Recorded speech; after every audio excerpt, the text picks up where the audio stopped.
Yeah. Are we rolling? All right, man. You know, I'm so excited, man.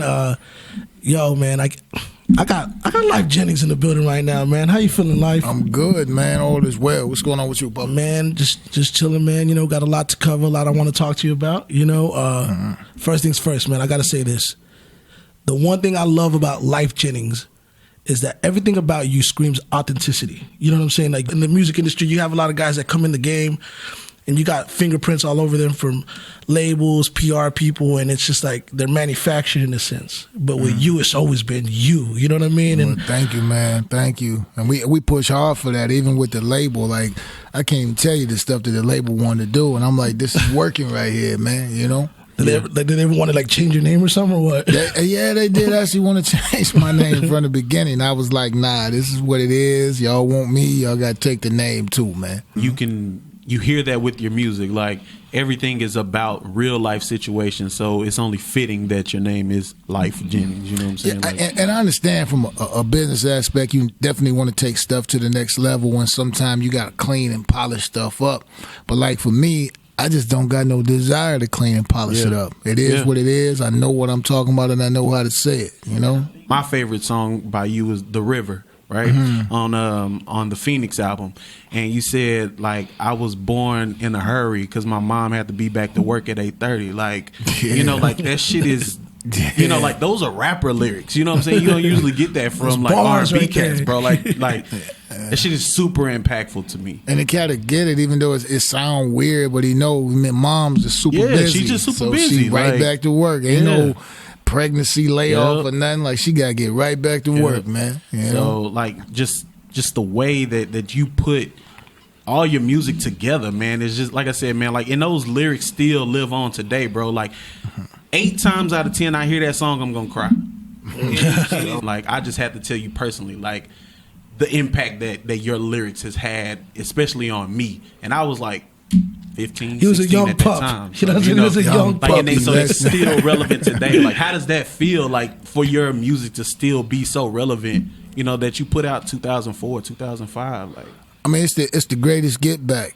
I mean, because, you know, you have a lot of unwanted situations in your life, whether it be personal family members or other people, whether it be labels or whatever, and then to be, I guess, still valued, you know, in a broad sense by the people, man. It's like, y'all missed out, you know? And I think that's what stands out to me about you and your story. You know, you have such a strong testimony. Obviously, it's been well documented. You know, you did 11 years. You know what I'm saying? And a lot 15. of my... 15. Yeah, man. Don't get back. They be calling me again like, yo, we need these up for 3 from you. No, but you know what was crazy, though? I got a lot of people on my side that, you know... personal friends of mine that have a similar story, and you've always been like that source of inspiration for them. Like, you know, you've become someone that represents so much more. That I don't know. I mean, probably you know this. I'm sure you've been told this, but like you represent so much more because you live that and you came out of that and you've had success, and a lot of people don't get a chance to experience that. And I mean, just looking back on your journey, I guess you know how do you take that in to just know like. Damn, I went through that, but I'm here now. You know what I'm saying? And I've done, you know, you've lived it. You know what I'm saying? You've really lived it. So kind of wanted to get your perspective on that. I get cocky, man. I do, because like any situation that happened in my life, now I look at it as a challenge, you know. I look at the music out and the way these girls are posturing themselves out here. They see a Megan Stallion or this and that, or people getting famous from Instagram for being half naked, and they think that this is the only way that I could do it. Right. So for me, like, I did 11 years the first time, came home, was successful, went back to prison for 3 more years. Kind of thought maybe it might be shaky when I get back, got back again, did it all over again, man. And how could I not continue to do what I'm doing and showing these people out here you can make all the mistakes in the world, man, as long as you make all the effort to get yourself back on track, man. Definitely. Yeah, that's real, man. I've literally been to jail one time and I did a day and that shit ain't good for me. Don't do it. The second time that you went back, is it easier knowing that you have something to look forward to when you get out? Well, I actually didn't. Like, things just went kind of haywire, man, with paying lawyers and, all this stuff like that, man. So, I was back in the same boat.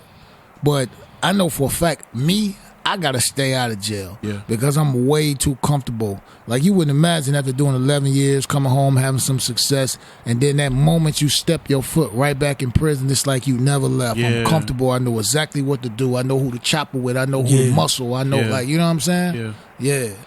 Yeah. One thing that I wanted to talk about, just in terms of being behind the walls over there, is like, me and my friend always talk about, just like, do you realize how many extremely talented people are there? You know what I'm saying? Like, there's some of the greatest boxers that probably never got a chance to make it. Right. Some of the greatest singers, some of the, whatever the case may be, some of the Artists, greatest artists, everything. for sure. You know what I mean? And like, again, going back to you being that source of inspiration, someone that came out of the system, did anybody ever stand out in those years that you were there? Like, yo, man, I met this dude. He was a real good at whatever. Someone that was just special out there. A lot, man.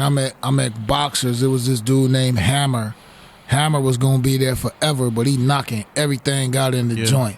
I met rappers. I met singers, and then but those cats, in their own way, they was inspiration to me, because I'm looking at them like they never gonna get a chance to use their gifts. But didn't you put one cat on the Phoenix album, right? In the beginning, every time a cat got out of the joint, I would use them. But I stopped that because even though I'm very motivated, man, everybody's not, man. That's true. Some That's cats real. come home and they looking to get right back on their nonsense. So that was starting to affect me, man. Like, you know what I'm saying? So I stopped doing it.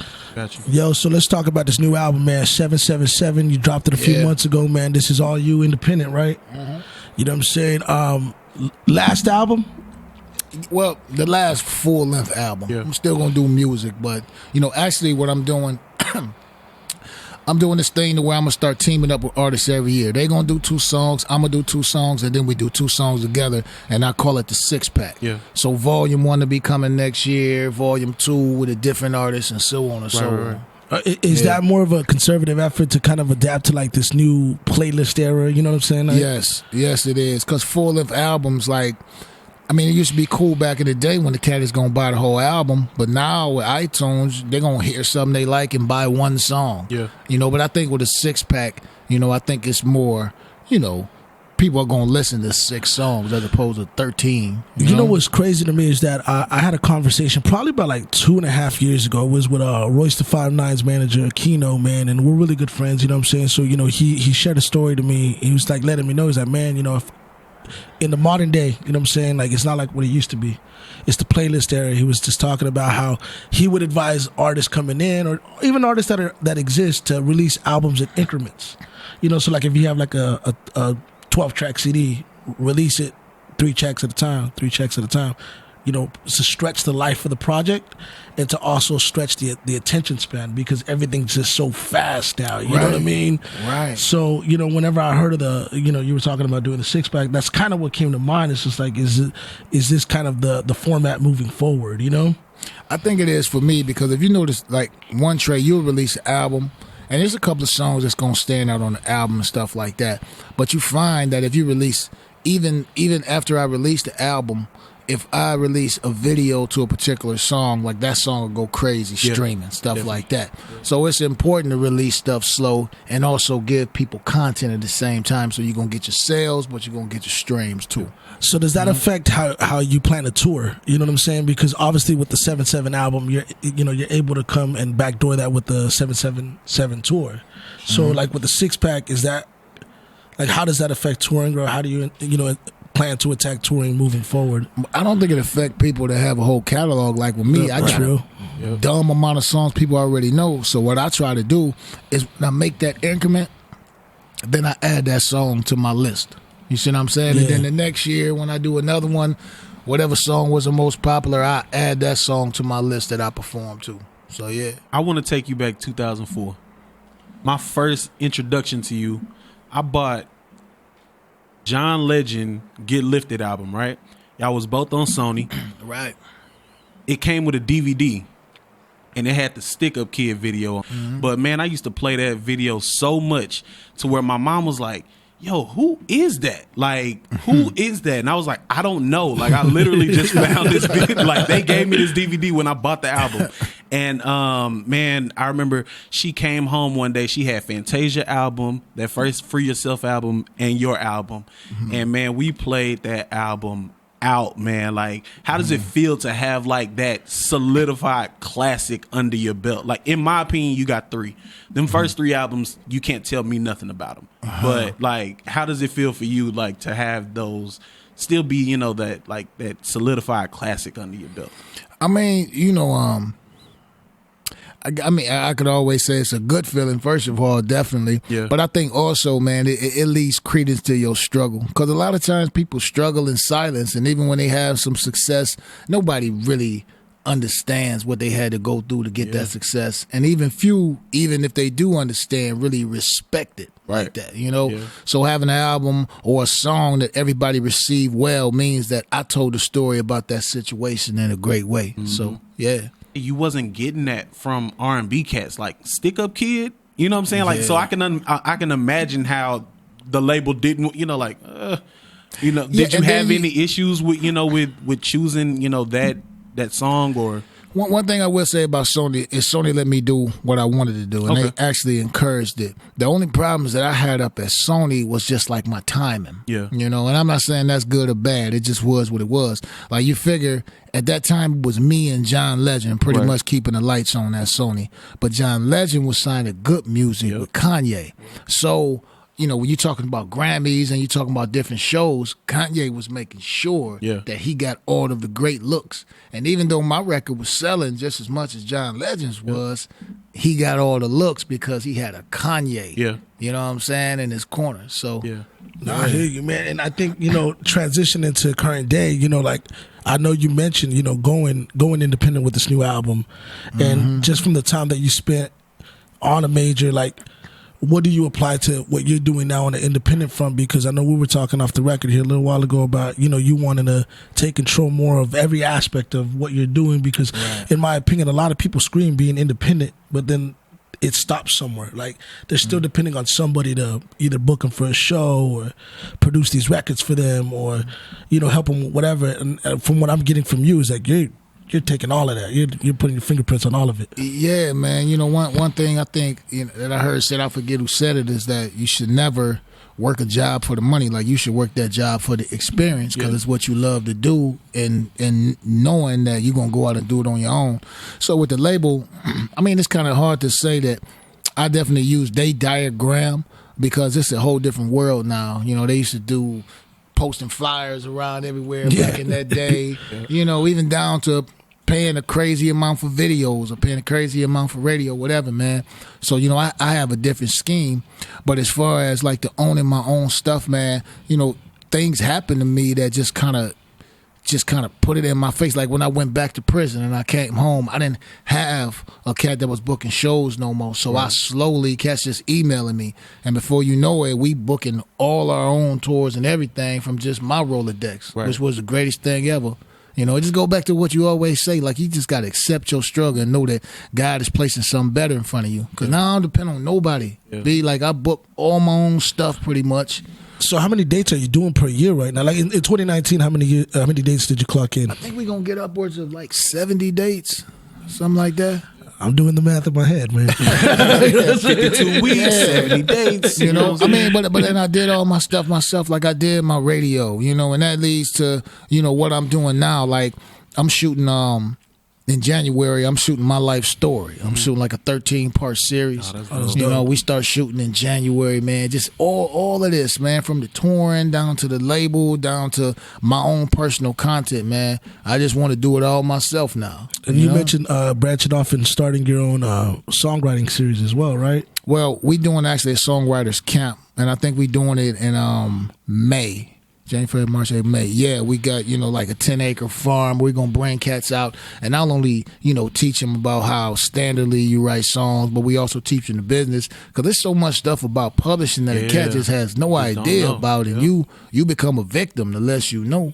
You know? So do you have any like general information as far as like where you're gonna host it at? I know you mentioned a ranch, like city, state, you know. Yes, in Atlanta, we got the spot. I'm sorry, I forget the name of it right now, but we got a website called WR.com, writersretreat.com. Okay. Go on there. All the information is right on there. Did you ever think about maybe joining up with, like how you said, like John Legend was with a Kanye or anything? Like when you got out, did you ever think about, you know, like, because I know you collaborated with Ross on his first album and stuff like that. Did you ever think about getting on one of those like imprints or something like that to, you know, like kind of get back into it after the, you know, after the second time? I don't really do good with niggas like that. Like, That's real. That's like, real. because I'm not on all the bullshit. I'm not gonna let you finesse me, man. Yeah. I'm not no yes man. Yeah. Like and cats in the industry, and that's cool if they own it. But for me, man, it got to be as real as I am. Like no matter what it is, it gotta meet me halfway. Definitely. You know. It gotta feel right. You know what I'm saying? It gotta feel right. Man. But I mean, I guess in that sense, I will ask. I know you've collaborated with a lot of people. Is there anybody that you didn't get an opportunity, that you haven't, that you would still like to before it's all said and done? Yeah, it's actually 2 people, man. I definitely want to do some stuff with Erykah Badu. Oh, she up the block. Man, she up the block. Yeah, she down the street, man. I mean, Erykah cool too. We just never did no music, man. Erykah just a hell of a person. Yeah, like, yeah, in yeah. general. I'm gonna tell you something she did. She's probably gonna be mad at me for telling you. But let me tell you something that she did. So Erykah had like a little tour going out, right? Right. So they wanted me to be on this tour with Erykah, and something happened, and I wound up not getting a spot on tour. So then it came back to me that somebody had said that Erykah didn't want me on the tour, right? And so I made a call to Erykah, not to be like, oh, you ain't have me on the tour, but like, man, you cool. Yeah. I wanted to make sure that it wasn't, you know, some beef, because I respect you. I hope you respect me too. Right. So got Erykah on the phone. Erykah was like, who told you that? Like, you know, Erykah real calm. Yeah, like yeah. I'm like, yeah, man, it was just great, blah, blah, blah. Erykah like, so who told you that? Yeah. Like, she's so cool with it, right? So she was like, I'll call you back. Yeah. Right? Yeah. So anyway, it just come out that Erykah never said that, you know what I'm saying? And she called the person and admonished them correctly, you know? Yeah. So what happened was, when she called me back, she was just like, so you want to be on the tour? And she was like, they already put somebody on the tour. I ain't going to say who they put on the tour, but she's like, do you want to be on the tour? Yeah. Because I'll move that and I'll put you in if you need to get on this tour. Yeah. I just thought that was just That's real. That's real. That's real as fuck. Yeah, that's real. Yeah, man. But the other person I want to do something with is Common, man. Oh, yeah, that'd be super dope. Yeah. That's an event. I think that's 2 events, man. Yeah, for sure. You know what's Light crazy? skin love, man. Yeah, man. But like my favorite collaboration that you've done for me is the song you did. Well, you did 2 of them with Wyclef. And it's not that I'm a huge Wyclef fan or anything, but those were just 2 super dope records. And I know he just did the little ad libs on Wild, but speaking of that song, like, and how you spoke about earlier, like with the Instagram life that we're living in, man, like, I don't know if you ever, well, that stuff wasn't even around back then, but it's still so relevant today. Like, you know, like these girls are going wild literally just because over likes, retweets, and everything like that. Like, what's the difference have you seen in the time before social media and after social media? I think that people were more personal before social media. Yeah. I mean, you could even take that step back before cell phones. Like, you had to wait for somebody to be home actually to talk to them. Now, leaving voicemails. And you remember, you had to beep them. right? And you remembered everybody's telephone number too. You know, now you that added that kids' minds aren't as stretched as they used to be, having to remember stuff.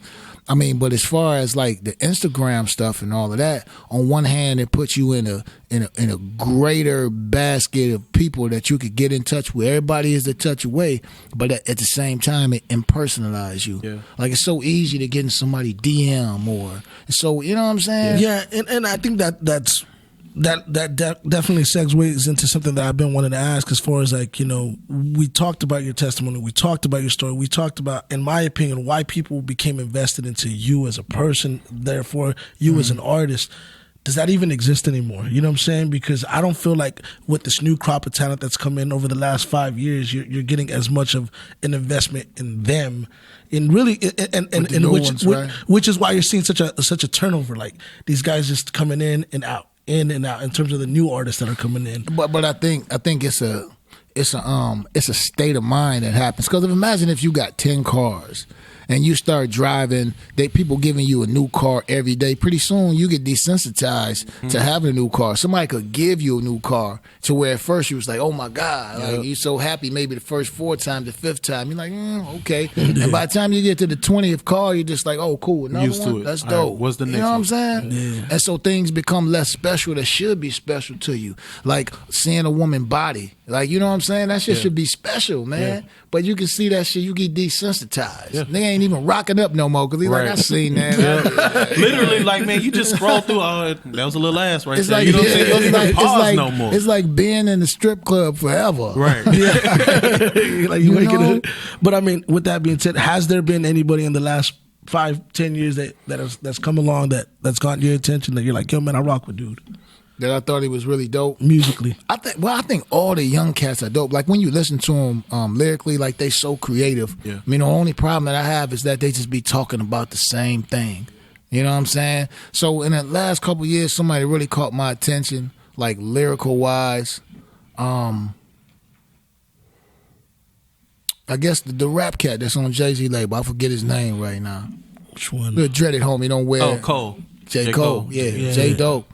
He say, damn, you came. One of my favorite lines he say is, damn, you came a long way. Yeah. Too bad you went the wrong way. And honestly, bro, like that song, it helped me down the aisle because there's no such thing as a life that's better than yours. And like, you know, like, Man, no such thing. especially like with, like I said, like the Instagram era, man, you see everyone's highlight reel, but you don't know what goes into everything behind the scenes. That girl done took that picture 15 times to post that one picture. Oh, man, you know ain't what I'm saying? lying. To get And it right. she got a filter on that Yeah, guy. so you know, like, You know? and everybody compares themselves, you know, and that's what I like about this new album. You got a song on there, I think it's called My Baby, right? Yeah, My Baby. And That's like it, you yeah. started out with saying, like my girl not 5'9", you know what I'm saying, with the big butt. My girl 5'10", she got a little gut on her. You know what I'm saying? Like, Yeah. and that's real. Like, and I think that's super important to tell, you know, and not just to get on women, but because men feel their same, you know, that same little inferiority complex thing too. Right. But you know, it's important to tell a lot of people just you're fine the way that you are. You know what I'm saying? Like, I'm not gonna love you less because you don't look like this person on Instagram. So I think that song was like super important for me. You know, like I said, like that's my favorite song, like on the project. Like, how does it feel, you know what I'm saying, to put something out that's, you know, still super impactful like that? It feels necessary. Yeah, definitely. I forget the cat name that just said that he got off of social media, the actor dude. He said because it depresses him every time he go. And I'm going through that right now. I just hate social media. Like that shit really coming on social media depresses me. I feel upset and moved every time I find myself just scrolling through stuff, man. I just hate social media, man. Yeah, sometimes, man, it's definitely necessary to take that detox, man, because I think social media tries to force you to care about a lot of things that we don't care about. You know, like you get in all of these political arguments. Everybody's now a political pundit. I don't know what the fuck I'm talking about, so I'm not gonna say anything. Like my opinion isn't always necessary. Yeah, it's And like, I'm gonna say something on that line too, on the president line. Cats can say what they want about Trump. I didn't vote for Trump, so let me get that straight before I get all the emails and all that. But you got to be an adult, and you have to say that as a president, there are so many things that this dude has done that he can't say that he done or why he did it because it's a national security thing. Right. So I think that at some point, like whoever we elect, and people say, well, that's not my president, that is your president. You might not have voted for him, but you voted for the democracy. Right. You voted for the process. So therefore you did vote for him. And it has to be not only, you don't have to trust him, but you got to trust the process, man. Right. And you got to know it's so many things that this dude has to do behind closed doors that you can't walk you through everything Right. just because you pay taxes, man. Yeah. So yeah. Well, man, you know what, Life, I know you got work you got to get to right now, so we're gonna go ahead and wrap up. But I gotta let you know, man, it's an honor to have you here, man. Thank you know you, what I'm saying? man. The name of the show is called Nothing Beats Experience. You just gave people a dose of that. You know what I'm saying? You know, obviously it goes without saying you're a legend, and man, we look forward to continuing to work with you in the future, man. I know that you got a lot of great things going on, and with that being said, before we wrap, is there anything that you just want to tell the fans out there that have been supporting you for all these years? Just want to tell the fans that the series is coming, man. The Lyfe Jennings story. We're shooting in January, so that's coming. Just want to tell them a new album is out. That 777. Go cop that. We touring everywhere, man. And you know that I know I'm talking y'all to death, but no matter what it is that you have in your head that you want to do with your life, man, can't nobody do it for you and can't nobody take it away from you but you. Right. So at the end of the day, ain't no crying, ain't no he did this or he did that. Keep in mind, you did that. Accountability. Hold on, real quick. Before you out, do you have a format where the series is going to drop on? Not yet. And we even before I shot it, we had some offers on it, so I know that thing. It's coming to Netflix. Yeah. Hey, I'm throwing it in the air right now. I said, cut the check, Netflix. Shit, I wanted to take the place of Power. They say Power having this last years. Yeah, that's what I'm trying to be. So Stars Network, check me out, man. Yeah, We got it. You heard it here first. All man. right, man. I appreciate your life, man, and it's all love, man. Nothing beats All right. experience. You already know.